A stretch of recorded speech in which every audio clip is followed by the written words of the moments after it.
Railway वाला ये project कितना समय मान लें कि आपको जनता चुनाव जिता देती है, फ़र्ज़ कर लीजिए चुनाव जिता देती है, तो कितने समय में मान लें जनता की ये सौगात आप जनता को सुपुर्द कर देंगे? आजमगढ़ में कुछ ऐसे रोजगार भी लगवाने हैं जहाँ पे लोगों को नौकरी मिल सके।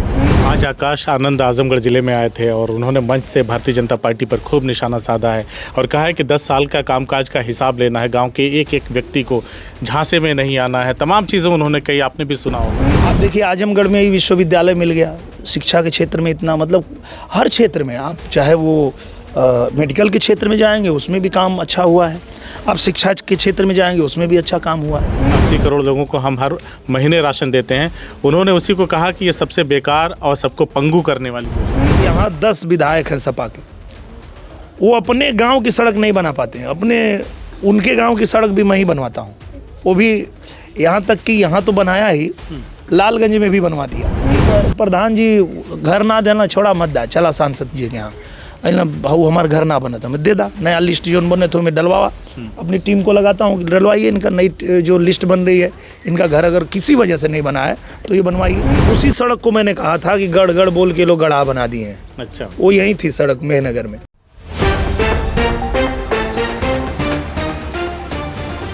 भोजपुरी फिल्मों के सुपरस्टार और भारतीय जनता पार्टी के आजमगढ़ सदर के सांसद दिनेश लाल यादव निरहुआ जी हमारे साथ मौजूद हैं और एक गांव में है। गांव का नाम मुझे भी नहीं पता क्योंकि इनको पकड़ते पकड़ते पीछे पीछे आते आते 3-4 गांव इन्होंने घुमा दिया। तिलसांव है। अच्छा, ये आजमगढ़ का तिलसांव है, मेहनगर का क्षेत्र है और यहाँ पे ये गांव में घूम रहे हैं, अपने किए गए कार्यों को जनता से बता रहे हैं और कह रहे हैं कि इस बार अगर हमें आपने मौका दिया तो उन चीज़ों का हम विस्तार करेंगे। तो जनता इनकी बातों को कितना समझ रही है, इन्हीं से जानते हैं। सांसद जी बहुत बहुत स्वागत है आपका। बहुत धन्यवाद भैया। और जनता खूब समझ रही है और जनता तो देखी है कि यही वो मेहनगर है, यही वो रासेपुर तितरा की सड़क थी जिस पे लोग चलते थे तो बोलते थे कि भैया अगर केहू के सजा देवे के तो रास्ता पर भेज दा। इतना खराब रास्ता, सड़क बहुत खराब, मतलब उसी सड़क को मैंने कहा था कि गढ़ गढ़ बोल के लोग गढ़ा बना दिए हैं। अच्छा, वो यही थी सड़क मेहनगर में। तो हमने ये कहा था कि अगर हमको मौका मिला तो हम बनाएंगे। तो जनता ने उस समय एक सवाल किया था, उस सवाल बड़ा तगड़ा था कि जब 10-10 विधायक हम लोगों ने चुना है और 10 विधायक नहीं बना पा रहे हैं तो आप कैसे बना देंगे? तो हम बोले कि भैया एक बार चुन के तो देखिए, एक बार मौका दीजिए, नहीं बनाएंगे तो हम खुद ही नहीं आएंगे। फिर हम खुद ही हाथ जोड़ के निकल जाएंगे कि भाई जब हम जनता का काम ही नहीं कर पा रहे हैं तो हम जनता के बीच क्या मुंह लेके जाएं, फिर हम नहीं आएंगे। और इस बात को भी जनता ने गंभीरता से लिया और मुझे मौका दिया। और जब मौका दिया तो वही रासेपुर तितरा की जो सड़क है आज चमचमाती हुई सड़क बन गई है। वही बिलरियागंज रौना पार, उसकी भी हालत वही थी, वो भी बन गई है जी। ये उसके अलावा जो यहाँ 10 विधायक हैं सपा के, वो अपने गांव की सड़क नहीं बना पाते हैं, उनके गांव की सड़क भी मैं ही बनवाता हूँ। वो भी यहाँ तक कि यहाँ तो बनाया ही, लालगंज में भी बनवा दिया, मतलब आजमगढ़ में ही है ना लालगंज। जी जी। तो वो मेरा लोकसभा नहीं था, फिर भी वहाँ की सड़कें जो आई कि यहाँ भी नहीं बन रहा है। आपको तो बनवाना ही पड़ेगा क्योंकि मैं आपके पहली जो कार्यशाला थे चुनाव जीतने के बाद आपने कहा कि जिन क्षेत्रों में मेरा कार्य क्षेत्र भी नहीं है वहाँ का भी जिम्मेदारी मुझे दिया गया और मैंने वो भी कराया। तो जनता देख रही है, अब जो लोग उस सड़क से गुजर रहे हैं तो वो दिल से उनके आशीर्वाद निकल रहा है, अरे वाह भैया बना देलस, हो कहले रहा बना देलस। आप अगर शहर में चले जाइए, कोई सड़क देख लीजिए, पहले क्या हालत थी, 1-1.5 साल के अंदर सारी सड़कें बनवा दिया, कोई सड़क बची नहीं। अभी चुनाव के पहले 400 सड़क और लेके आया हूँ। अब चूंकि अभी आचार संहिता है तो वो काम अभी नहीं हो रहा है, पर जैसे ख़त्म होगा चुनाव बाद 400 सड़कें और बनेंगी। एक सरकार का काम होता है, एक स्थानीय जनप्रतिनिधि का काम होता है। सरकार का काम तो खैर सभी को कमोबेश पता है, बहुत कम लोग ऐसे होंगे जो नहीं पता होगा जिसको। एक सांसद के तौर पे आपकी प्राथमिकताएं क्या थी, किन किन कार्यों को आपने कराया है जो आम जनता से सीधे कनेक्ट होती हैं, सड़कों को छोड़ करके? सड़कों का तो आपने बता ही दिया। बिल्कुल। और एक देखिए बहुत बड़ी मांग थी रेलवे की जी, कि जो गोरखपुर और बनारस को जोड़ने वाली सीधी रेल लाइन बन जाए आजमगढ़ से। जी। ताकि फिर ये घूम के जो जाना पड़ता है, इनको मऊ जाके पकड़ना पड़ता है, बाकी जगह जाना पड़ता है, वो ना करना पड़े। ये 70 साल से मांग रहे थे लोग, पर वो कभी नहीं हुआ। जब मुझे अवसर मिला तो मैं सीधा गया, प्रधानमंत्री जी से मिला और मैंने कहा कि ये बहुत टाइम से मांग चल रही है, तो ये चाहिए। तो उन्होंने कहा कि हाँ एकदम बनेगा, जो काम ये लोग नहीं किए हैं वही तो मैं कर रहा हूँ, सब कर रहा हूँ, तो ये भी होगा। और उन्होंने भेजा कि जाओ आप रेल मंत्री जी को मिल के बता देना, हो जाएगा। रेलवे वाला ये प्रोजेक्ट कितना समय मान लें कि आपको जनता चुनाव जिता देती है, फ़र्ज कर लीजिए चुनाव जिता देती है, तो कितने समय में मान ले जनता की ये सौगात आप जनता को सुपुर्द कर देंगे बनवा करके? आ चुका है भैया, 500 करोड़ रुपया आ गया है उसमें, सैंक्शन हो गया? हाँ पैसा आ गया। अच्छा, तो वही मैं कह रहा हूँ कि ये मैं नहीं कह रहा हूँ कि अभी जिताओगे तो बाद में बनाऊंगा, अरे वो तो पास हो गया, आ गया जी, सर्वे हो गया। अच्छा। इसी में नगर से उसका सर्वे हुआ है। कहाँ से जा रहा है इधर? नहीं, मेरे पूछने का मतलब था कि कोई टाइम ड्यूरेशन होगा ना कि कितने? नहीं, वो जब कोई चीज़ का प्रोसेस चालू हो जाता है तो अब लगातार, जैसे पहले जब हम मांग किए तो पहले उसका सर्वे हुआ, सर्वे होने के बाद कहाँ कहाँ बनेगा, क्या बनेगा वो भी तय हो गया, कितना पैसा लगेगा वो भी तय हो गया, सैंक्शन हो गया। तो अब बनना ही बनना उसको। चलिए, रेलवे का हो गया, और दूसरा जो है, पहले यहाँ पे एक मंदुरी हवाई पट्टी बनाए थे लोग जी, और उसको बनाए थे खुद उतरने के लिए, कि हमारा जब हवाई जहाज आएगा, हमारा प्राइवेट प्लेन और हेलीकॉप्टर आएगा तो वहाँ उतरेगा। तो हमने कहा कि ये तो ठीक नहीं है, यहाँ पे सिर्फ वही लोग क्यों उतरेंगे, नेता खाली कहाँ उतरेंगे, जनता क्यों नहीं उड़ेगी? क्योंकि जब जाता हूँ बनारस से फ्लाइट पकड़ने तो फ्लाइट में आधी जनता जो है वो आजमगढ़ की मिलती है मुझे। तो मैंने वो मांग रखा कि इसको लाइसेंस दीजिए, यहाँ से जहाज उड़वानी है। खैर उसमें मुझे बहुत भागना पड़ा, पर मैं जितनी बार सदन चला उतनी बार मैं गया तो जाके मिल के और उसका लाइसेंस हो गया और अब जहाज उड़नी शुरू हुई है। तो ये काम भी हम लोगों ने जहाज के विषय में एक बात मैं बताना चाहूँगा सांसद जी। लोगों के बीच ये चर्चा है कि अगर ये दिल्ली का हो जाता, आजमगढ़ टू दिल्ली हो जाता, मुंबई हो जाता, कलकत्ता हो जाता, तो लखनऊ की अपेक्षा काफ़ी बेहतर रहता, क्योंकि पूर्वांचल एक्सप्रेस वे से ही 2.5 से 3 घंटे में लोग आसानी से वहाँ पहुँच जा रहे हैं लखनऊ। बिल्कुल, तो मैं जो है उसके लिए भी बात कर लिया हूँ जी, और कई कंपनियों से बात हो चुकी है, तो वो भी अभी हम लोग शुरू कराएंगे यहाँ से, दिल्ली के लिए भी और मुंबई के लिए भी। क्योंकि वो तो मैं भी चाहता हूँ कि मुझे आजमगढ़ से बनारस जाके नहीं पकड़ना पड़े प्लेन, चाहे मुंबई भी जाना है या दिल्ली जाना है। तो वो प्राथमिकता पे हमारे है और उसको तुरंत हम लोग कराएंगे। सीटें वगैरह भी कुछ बढ़ेंगी क्योंकि यहाँ पे जो बड़ी फ्लाइट है 49 सीटर की भी यहाँ आराम से उतर सकती है। उसका हमने पूरा पता कराया कि ऐसा हो सकता है, बोले हाँ हो सकता है, तो ही हम लोग उस पर काम कर रहे हैं। और वो 2022 का उपचुनाव आप जीतते हैं, फिर से अब आम चुनाव है देश का, बड़ी जिम्मेदारी है। दो जिम्मेदारी है आपके कंधों पर। पहला तो अपनी सीट को बचाना, दूसरा भारतीय जनता पार्टी को यहाँ से जिताना। तो इन दोनों जिम्मेदारियों को कैसे देखते हैं और जो विपक्ष से चुनौती मिल रही है उसे कैसे देखते हैं? विपक्ष की जितनी चुनौती थी सब खत्म हो गई। उसका कारण मैं बताता हूँ।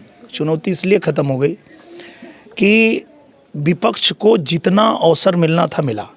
ऐसा नहीं कि उनको समय नहीं मिला। 5 साल स्वर्गीय मुलायम सिंह यादव जी को भी मिला था, उन्होंने अच्छा काम किया था आजमगढ़ में, और उस काम को आगे बढ़ाने की जिम्मेदारी थी जो बाद में सांसद बने अखिलेश यादव जी, पर वो नहीं आए। वो जीते पर आए नहीं आजमगढ़। उसके बाद फिर धर्मेंद्र यादव जी आए 22 में लड़ने, वो हारे, वो एक दिन आजमगढ़ नहीं आए। हम लोग 19 में हारे तो भी यहाँ रह के काम कर रहे थे, 22 में जीते तो भी यहाँ रह के काम किए, और उसी काम के दम पे जनता कह रही है कि आप तो यहाँ रहते हो, काम करते हो, सुनते हो, अपना भी काम करते हो और हमारा भी काम होता है, पर वो लोग तो चाहे जीते तो भी नहीं आते हैं, हारते हैं तो भी नहीं आते, तो उनसे उम्मीद ही नहीं है, उम्मीद बची ही नहीं है उनसे, तो इसलिए कोई वो नहीं है। यानी अब जनता के बीच रहते हैं, ये वाला पॉइंट जो है आपका सबसे ज़्यादा मजबूत है, क्योंकि जनता मिल लेती है, अपनी बात कह लेती है। यहाँ तक कि जो प्रधान जी को काम करना है, अगर वो नहीं कर रहे हैं तो वो भी सांसद के पास लेके आ जाती है। इतना सुलभ सांसद है कि मतलब प्रधान आसानी से मिलने वाला। हाँ, कि प्रधान जी घर ना देना छोड़ा मत दा, चला सांसद जी के यहाँ, अला भाऊ हमारे घर ना बना था, मैं दे दा, नया लिस्ट जो बने तो मैं डलवावा, अपनी टीम को लगाता हूँ कि डलवाइए, इनका नई जो लिस्ट बन रही है, इनका घर अगर किसी वजह से नहीं बना है तो ये बनवाइए। किसी का पेंशन रुक गया वो भी चला आता है सांसद के पास कि वो हमारा पेंशनिया रुक गए, मैं चेक कराओ भाई कहाँ रुकल है, वो चालू हो जाता है। तो इतना सुलभ जब आदमी मिलेगा तो उसके साथ ही लोग जाना चाहेंगे ना, ये कारण है।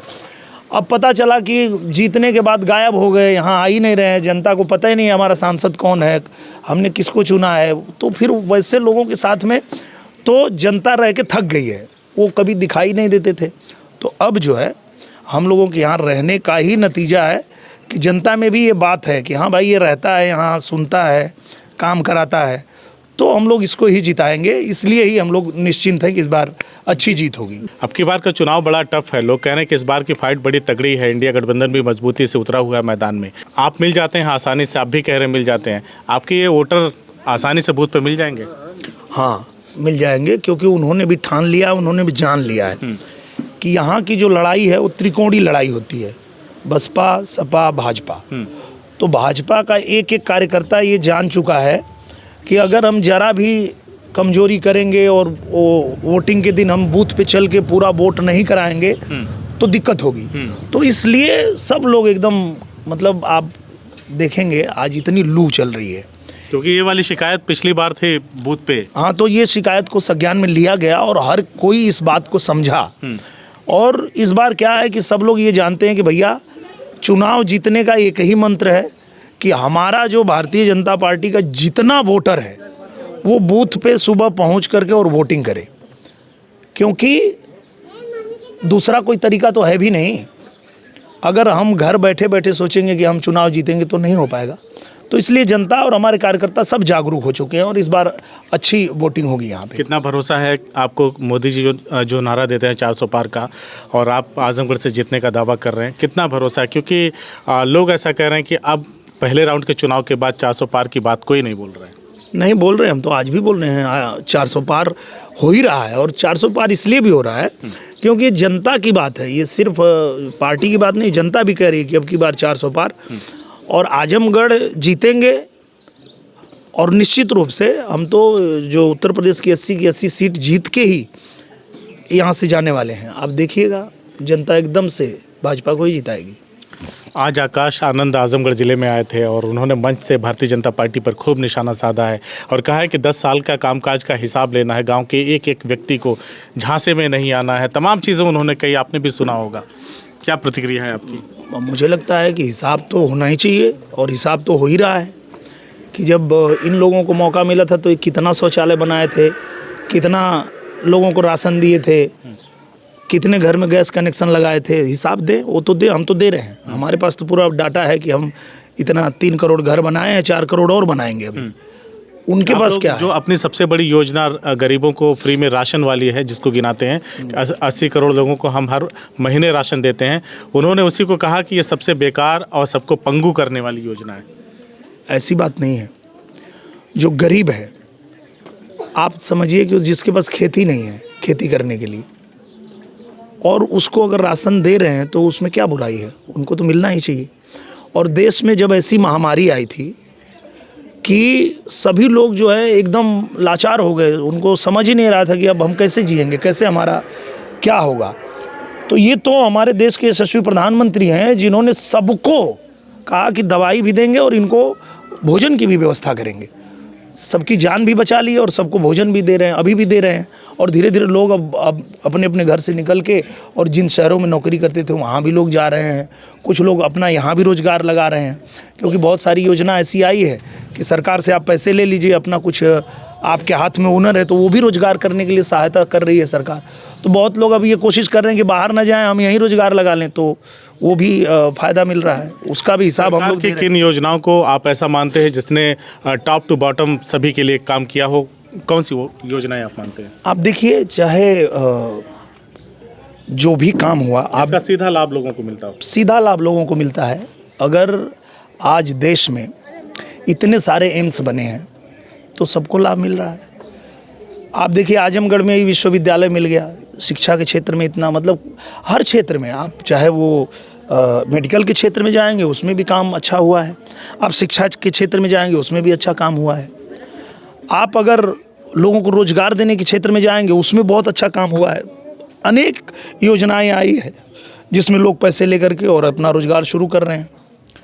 तो चाहे वो महिला हो, चाहे वो किसान हो, चाहे वो युवा हो, चाहे वो गरीब हो, हर किसी के लिए योजना बनी है और उसका लाभ जो है जनता तक पहुंचा है। आखिरी सवाल, आजमगढ़ की जनता ने सांसद निरहुआ को एक बार फिर से जिले की जिम्मेदारी सौंपी तो फिर कौन कौन से काम करेंगे व्यक्तिगत अपने जनप्रतिनिधि की हैसियत से? बिल्कुल, सबसे पहला काम तो यही कि आजमगढ़ में रहना है, आजमगढ़ में रह के लोगों की सारी समस्या सुनना है और उसका समाधान करना है।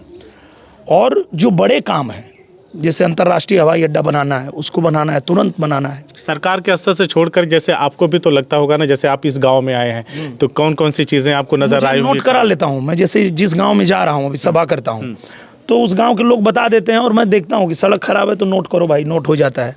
कोई आगे बता दिया कि हमारे यहाँ पानी निकलने का रास्ता नहीं है, वो नोट करो तुरंत, इसको भी कराना है। तो जो चीज़ें मैं देखता हूँ या कोई कह देता है कि भैया ये कराना है, तो वो तो हम नोट करवा लेते हैं कि ताकि वो हम खुद ही उसको दूर करें। और सरकार के पास भी उनकी समस्या पहुंचाने का माध्यम तो हम ही हैं। जी बिल्कुल। तो हम ही जाके उनको बताएंगे कि ये कोई ऐसा भी गांव है जहां किसी भी बात की वजह से पानी की टंकी नहीं बनी है, तो उसको कैसे बनेगी वो सरकार जिम्मेदारी लेगी और बनाएगी। और अगर हर गांव में नल से जल पहुंच रहा है तो कोई एक गांव ऐसा है उसको भी पहुंचाना पड़ेगा। लास्ट गांव में ही गया था मैं, तो उस गांव के लोग बताए कि कोई विवाद के चलते यहाँ पानी की टंकी नहीं बनी है, तो उसको भी बनवाना हमारा काम है। अगर हम गांव में जाते ही नहीं तो हमको कैसे पता चलता? अब हमको पता चल गया, अब हम बनवा देंगे उसको। सांसद निरहुआ को अगर जनता चुनाव जिताती है तो कुछ ऐसे बड़े काम जो आप प्राथमिकता के आधार पर करना चाहेंगे? सबसे बड़ी प्राथमिकता तो यही है कि अंतर्राष्ट्रीय हवाई अड्डा बनाना है, जो ये सर्वे पूरा हो गया है, रेल लाइन पूरी बिछवानी है। उसके बाद जो है हम लोगों ने महायोजना लागू करवा लिया है। आजमगढ़ में कुछ ऐसे रोजगार भी लगवाने हैं जहाँ पे लोगों को नौकरी मिल सके। औद्योगिक धंधे? औद्योगिक मतलब वही कुछ कल कारखाने बैठ जाए। कुछ ऐसे लोगों के संपर्क में भी हम लोग हैं जो लगाना चाहते थे पर महायोजना न होने के कारण वो नहीं लगा पाते थे, तो अब वो फैक्ट्रियाँ भी हम यहाँ लगवा पाएंगे ताकि लोग उसमें रोजगार कर सकें। चलिए, हमने बातचीत किया सांसद दिनेश लाल यादव निरहुआ जी से, जो गांव-गांव जा रहे हैं। और एक बार दिखा दीजिए किस तरह से भीड़ इनको इस तरह से चारों तरफ घेरती है जब ये गांव में जाते हैं, सेल्फी लेती है और अपने सांसद से अपने मन की बात कहती है और सांसद जी सुनते भी हैं। तो सांसद जी से हमने ढेर सारे मुद्दों बातचीत किया है। आपको इनकी हमारी बातचीत कैसे लगी हमें कमेंट करके ज़रूर बताइएगा। हमसे बातचीत करने के लिए सर बहुत बहुत धन्यवाद। थैंक यू भैया, बहुत धन्यवाद। CIB इंडिया न्यूज की सभी खबरों को देखने के लिए लाल रंग की बटन को दबाकर चैनल को सब्सक्राइब जरूर करें, घंटी जरूर दबाएं ताकि हमारी सभी खबरों के नोटिफिकेशंस आप तक पहुंचते रहें।